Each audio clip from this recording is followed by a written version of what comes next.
Ya, selamat siang semuanya. Hari ini saya Muhammad Asrul Saputra akan menampilkan video bagaimana simulasi mengajar saya atau praktik mengajar saya dengan materi penyebaran berita proklamasi. Nah, kalau gitu setelah menyaksikan semoga bahagia. Kalau 3. Ya, assalamualaikum warahmatullahi wabarakatuh.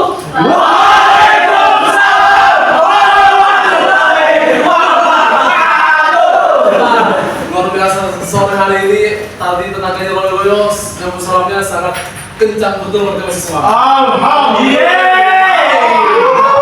Sebelum kita berdoa, saya mau berkelas ya. Saya. Oke, Rama hari ini kehadirannya gimana Bokap? Lengkap, alhamdulillah Pak. Lengkap, alhamdulillah. Semua Aska kurang enak badan dia Pak. Wah, luar biasa sekali. Alhamdulillah bersatu Pak. Itu masih boleh bimbing doa. Baik,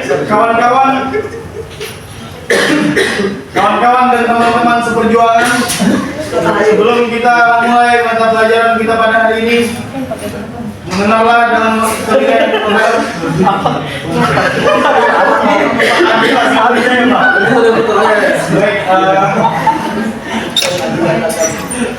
Lalu kita berdoa menurut kawan kemudiannya masing-masing berdoa dimulai.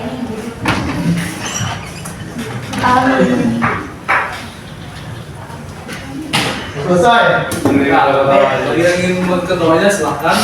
Oke, jadi langsung saja. Hari ini kita akan belajar tentang penyebaran berita proklamasi. Oke, mungkin saya akan tanya dulu. Contohnya nih, siapa yang suka nonton bola? Okan. Saya Pak. Okan kalau bisa nonton bola, live streaming atau streaming Pak, live streaming. Itu adalah salah satu contoh kemajuan teknologi informasi di mana sekarang kita bisa nih melihat kejadian besar ataupun sesuatu hal yang menarik langsung di tempat baik itu kita hadir ke tempatnya atau kita dari jauh. Cuman gimana sih satu peristiwa besar yaitu proklamasi kemerdekaan yang seharusnya seluruh Indonesia itu tahu, tapi dengan kondisi geografis, sarana dan prasarana dan hambatan-hambatan lainnya, bagaimana nih berita proklamasi itu bisa menyebar ke seluruh penjuru Indonesia. Nah, itu hari ini kita akan belajar tentang itu. Yes. Oke, jadi tujuan pembelajaran kita hari ini, saya harap siswa mampu mengetahui kondisi penyebaran berita proklamasi kemerdekaan Indonesia. Yang kedua, siswa mampu mengetahui berbagai cara yang digunakan dalam menyebarkan berita proklamasi. Dan yang ketiga, siswa mampu mengetahui hambatan yang dihadapi dalam penyebaran berita proklamasi melalui diskusi kelompok. Nah, jadi nanti setelah saya menyampaikan materi, nanti bakal ada tugas kelompok berupa LKPD nanti saya akan bagikan. Nah, sekarang saya akan bagi dulu kelompoknya. Mungkin kita sepakat aja nih, kelompoknya satu baris gimana? Yes. Jadi satu, Ya. 3 dan 4. Ya. sepakat ya? Nah, berikut adalah setelah pembacaan proklamasi. Nah, setelah pembacaan proklamasi kemerdekaan pada 17 Agustus tahun 1945, berita kemerdekaan harus segera disebarkan ke seluruh wilayah di Indonesia. Namun, tidak semua daerah dapat langsung mengetahui peristiwa tersebut karena keterbatasan kondisi pada saat itu. Nah, jadi seperti yang kita tahu, Indonesia itu punya berapa pulau besar sih teman-teman? Ya betul juga.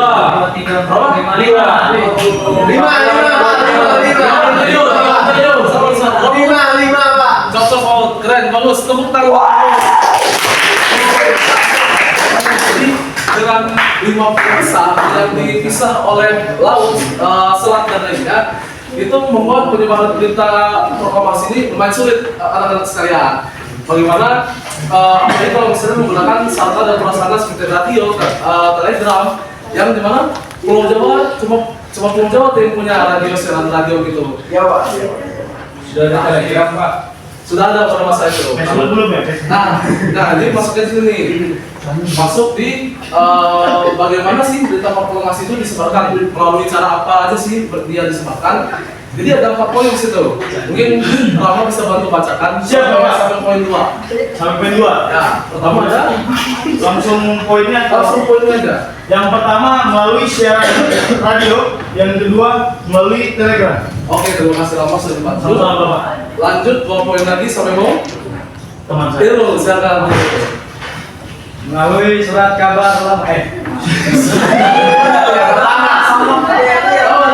melalui surat kabar. Terus? Kedua, secara langsung dari mulut ke mulut. Oke, terima kasih banyak Irul sudah membantu Bapak. Nah, jadi terdapat 4 cara yang digunakan oleh rakyat Indonesia maupun para tokoh elitnya untuk menyebarkan berita informasi. Pertama, melalui siaran radio. Nah, seperti yang kita tahu, di Jawa itu ada domain atau kantor radio cepat. Nah, di mana anggotanya itu pegawai-pegawainya masyarakat Indonesia. Jadi setelah Indonesia merdeka, melakukan proklamasi, para pegawainya langsung menyiarkan berita-berita proklamasi di siaran radio, terutama untuk yang di Pulau Jawa. Nah, terus yang kedua, melalui pesan telegram. Nah, pesan telegram ya bentuknya, kalau teman-teman tahu, sekarang kan kita punya WhatsApp, ngasih pesan. Cuma waktu zaman dulu, itu menggunakan telegram, dia seperti mesin ketik yang langsung terkirim ke arah tujuannya, ke daerah-daerah logo itu itu beda ya, kalau sekarang orang gitu, cuma kalau dulu bukan banget. Terus ketiga, melalui surat kabar seperti koran-koran dan poster, flyer dan lainnya. Nah, terus ini adalah cara yang paling sering digunakan, bahkan cara yang paling efisien, yaitu adalah melalui mulut ke mulut. Contohnya, misalnya nih, malam ini Manchester United menang 2-0.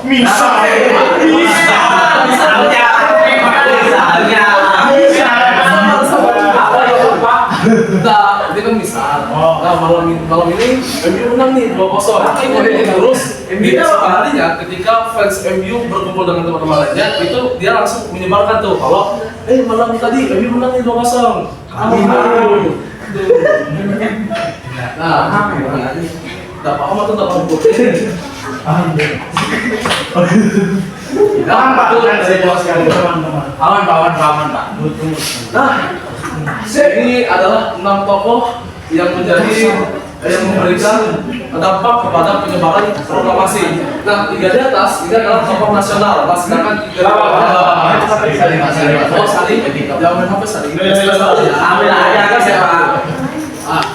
Nah, 3 tokoh di bawah itu adalah tokoh lokal yang berasal dari Kalimantan. Ini 3 ini. Jadi mungkin spoiler dulu, 2 ini dari Kalimantan Selatan, nah ini dari Tenggara Kalimantan Timur. Nanti kita Nah, jadi kenapa 2 ini terpakai ya? Karena saya sudah cari nih ke berbagai arsip bahkan menggunakan AI pun tidak bisa ditemukan dua-duanya yang mereka tidak punya jejak dokumentasi, tapi jejak kontribusinya itu ada. Nah, pertama ada Ki Hajar Dewantara.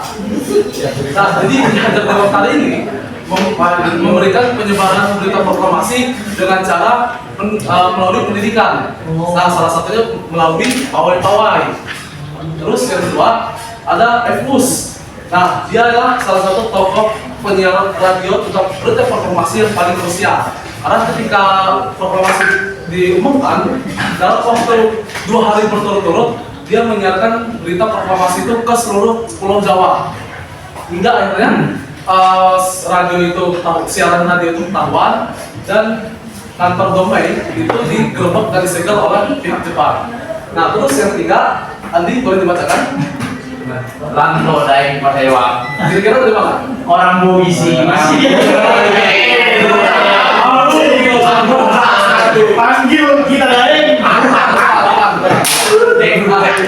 Ini Raja dari Pasewang, dia adalah gubernur di Sulawesi Tenggara. Nah, dia salah satu tokoh yang hadir ketika proklamasi itu dibacakan. Dan ketika dia balik ke Sulawesi, dia melakukan perjalanan dinas ke wilayah-wilayah pedalaman untuk memberitahu kalau Indonesia telah merdeka, Indonesia telah merdeka. Nah, lanjut. Ini namanya adalah, saya lupa ada banyak tapi abangnya Abdul Hamidan.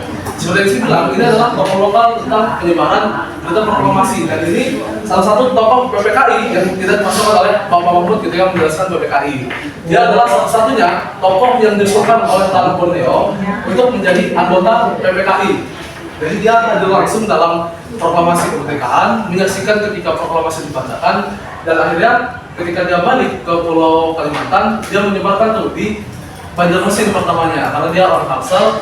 Setelah itu dia balik ke kantornya yang ada di Samarinda, kantor berita koran, baru dia menulis redaksi tentang berita proklamasi bahwa Indonesia telah merdeka dari Samarinda.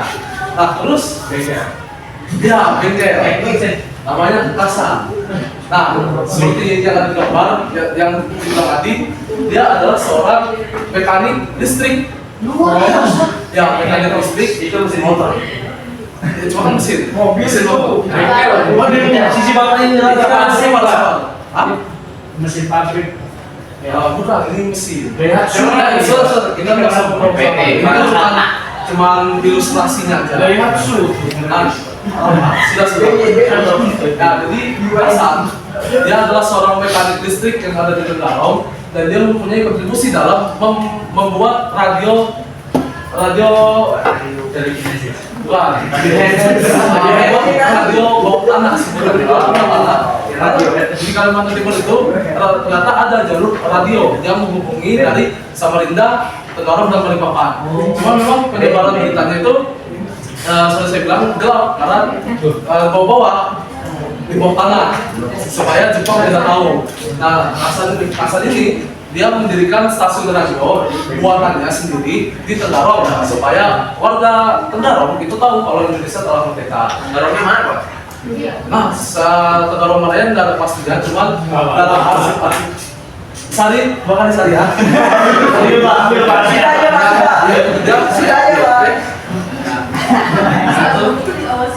Hati teman-teman, hati provokasi. Yang terakhir adalah Pangeran Muhammad Nur. Nah, sebenarnya dia adalah seorang pangeran dari Kesultanan Kutai. Banjar. Betul banget. Banjar. Banjar tuh. Kayak sakit tuh, Pak. Bisa fokus atau enggak?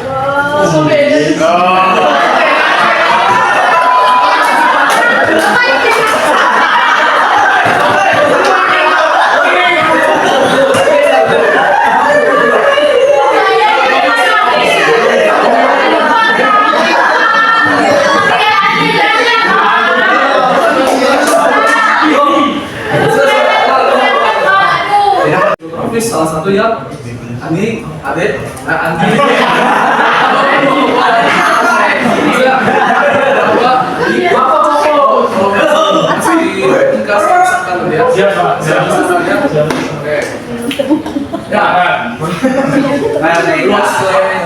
Akhirnya menghambat penyebaran berita itu sampai ke seluruh penjuru Indonesia. Nah, kita lanjut ke penugasan. Jadi seperti yang saya bilang tadi, saya akan bagi kelompok. Setelah saya bagi, silahkan didiskusikan dan berikan jawabannya sesuai pendapat kelompok. Baru kalau ada waktu nanti kita masing-masing di depan. Alhamdulillah. Kelompok 1. 10 mana? Silahkan dikerjakan.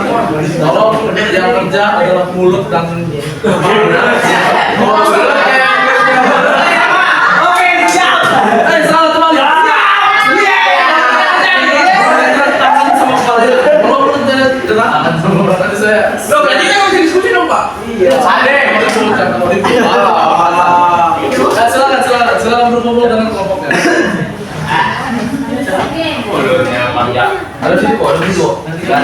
Gosip aja infonya.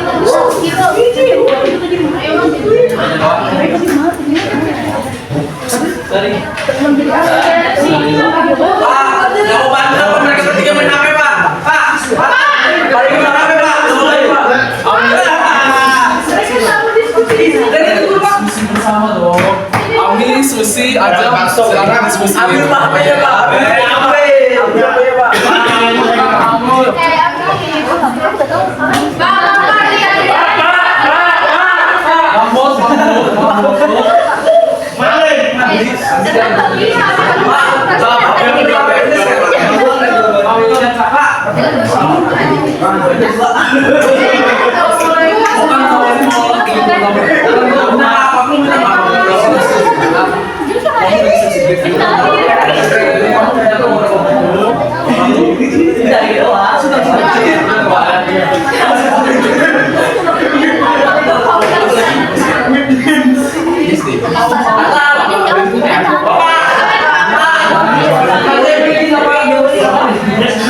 Silakan.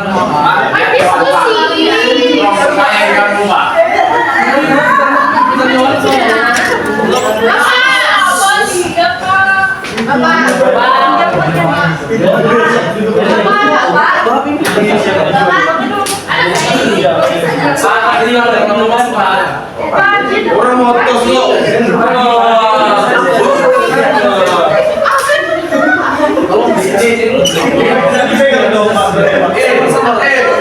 Dari jawaban bukan dari dari jawaban bukan dari foto. Dari jawaban dari foto.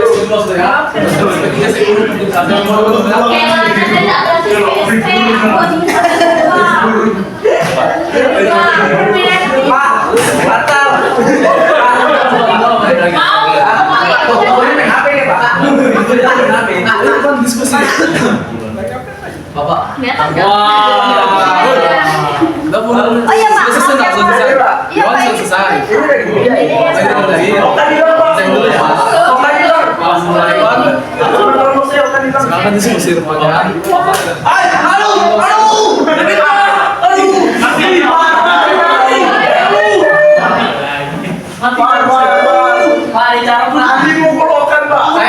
Saya mengumpulkan. Selesai bilang. Ada sih. Ngapain itu tadi? Di rumah ngapain? Kan di mana? Ini Jangan sini betul. Ini diskusi apa ya?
Cuma dari awal cengkean dia Pak.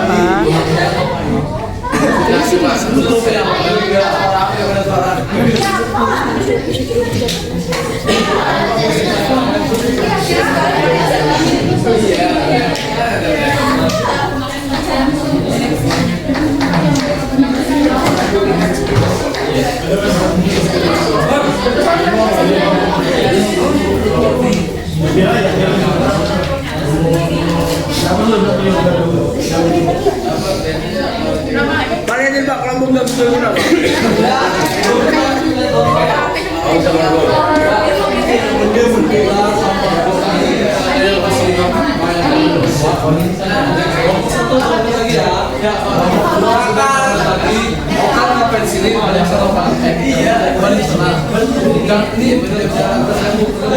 Iya Pak, ya Pak. Masih. Botak. Irfan gak bantu apa? Ini emang yel-yel Pak. Asal dari dalam Pak. Oh, lanjut sekian ya. Langsung keluarkan aja Pak.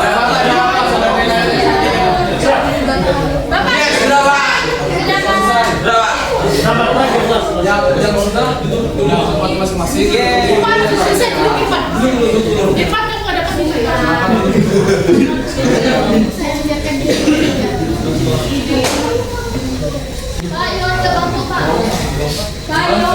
Pak, Atal nggak bantu Pak. Tadi siapa yang bantu?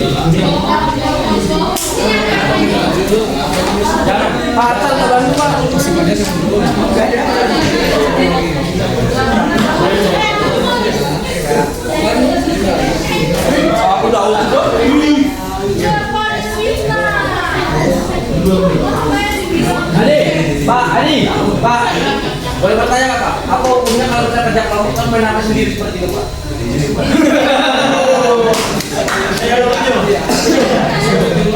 Kamu?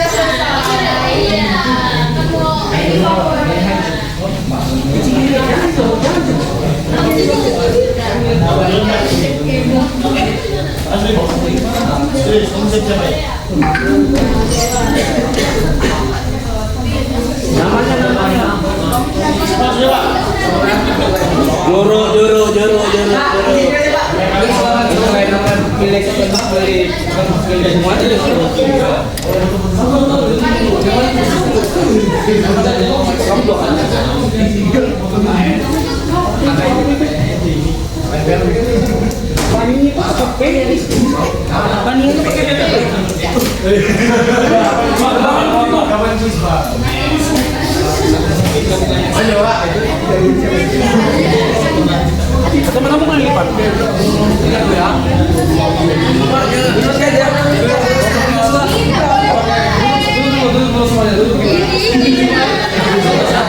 Duduk dulu, duduk pekan.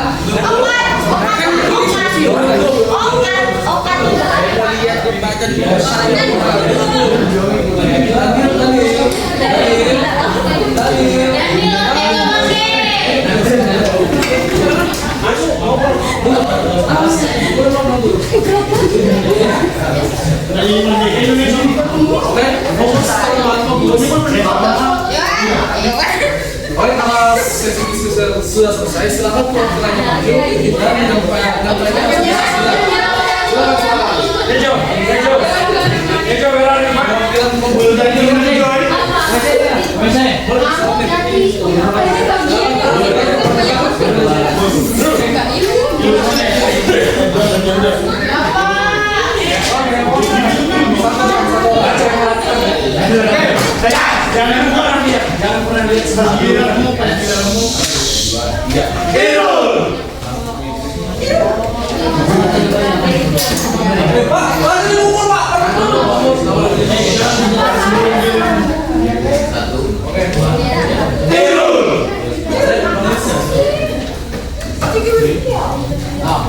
Kita mulai dari paling kiri, kelompok 1. Mulai melaksanakan tadi kelompok 1 paling A. Bisa yang ini ya Mas? Ini ya Pak, sebentar. Belum tadi aku salah. Tadi jawab. Itu tadi jawab. Belum dilihat dijelaskan lah. Saya siap gue. Boleh. Nah, kondisi penyebaran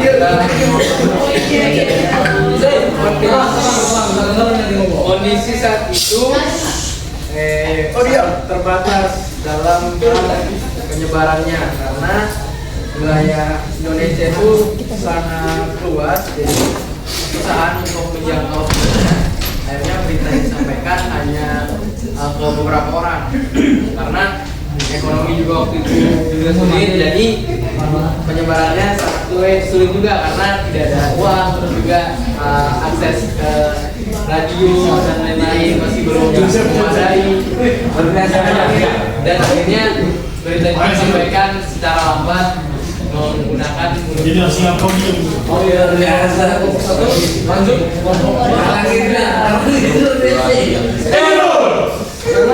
oke yes baca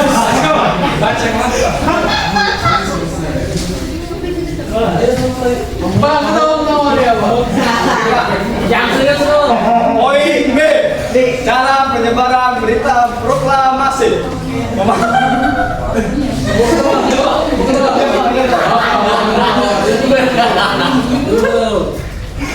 Poin B, cara penyebaran ada yang mau jelasin. berita proklamasi. Jawabannya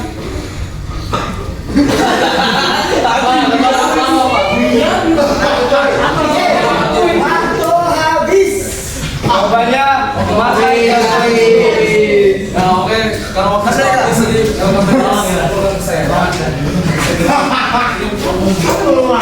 Oke, terima kasih banyak untuk hari ini. Kita sudah habis. Assalamualaikum warahmatullahi wabarakatuh.